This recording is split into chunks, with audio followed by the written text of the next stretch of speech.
Hello kids, welcome back again to our channel. For today's lesson in English first subject, we will discuss about the degrees of comparisons of adjectives. But before that, do you still remember what is the meaning of an adjective? Let's have a short review of what is an adjective. Adjective, it is a word that describes a noun or a pronoun. Some examples of these are pleasant, little, sweet, and huge. As what I have said, this lesson is all about the degrees of comparison of adjectives. Help me to read the sentences that we have. The artist is sweet. The pumpkin is sweeter than the artist. The apple is the sweetest of the fruits. What do you call the highlighted words in the sentences? Yes, we call them as an adjectives, and these adjectives shows the degrees of comparison. Let us now proceed to discuss about the 3 degrees of comparisons of adjectives. For number 1, we have the positive degree, which means it simply describes persons or thing. And some examples of a positive degree sentence are number 1, the house is big. The adjective used is big that describe the house. And for number 2, Joshua is a bright student.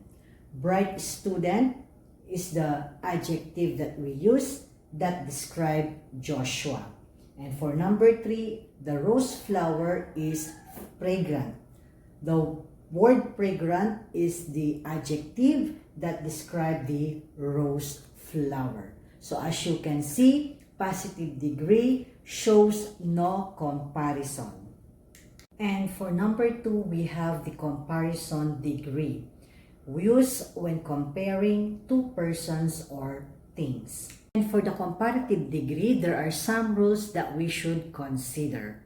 We add ER at the end of one syllable adjective to form or to show a comparison. And we also write the word than, and it is placed after the adjective.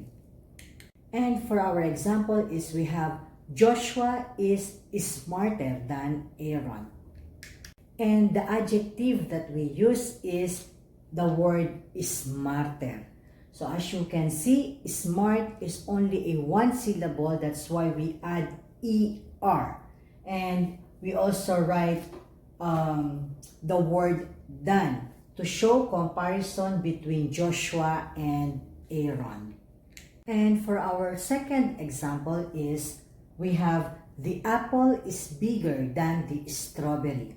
The adjective that we use is the word bigger. Since big is only a 1 syllable, that's why we also add ER. And we also use the word than to show comparison between the apple and strawberry. And for our second rule for the comparative degree is if the adjective has 2 or more syllables, we add more or less before the word to form or to show a comparison. And for our example into this room is ilang-ilang is more fragrant than rose. What is the adjective that we use into this sentence? So the word fragrant is the adjective and it has 2 syllables. That's why we add the word more before the adjective, and we also write the word than right after the adjectives to show comparison between ilang-ilang and rose. And for our number 3 degrees of comparison is the superlative degree. It is used when comparing 3 or more persons or things.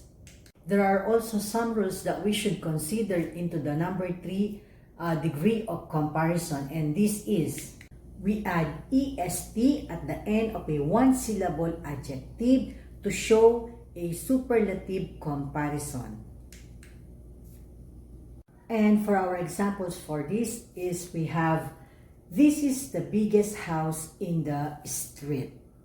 The adjective that we use is the word biggest, and since it has only one syllable, that's why we add est at the end of the adjective. May I repeat that the adjective that we use into this sentence is the word biggest to show the superlative comparison about the biggest house in the street.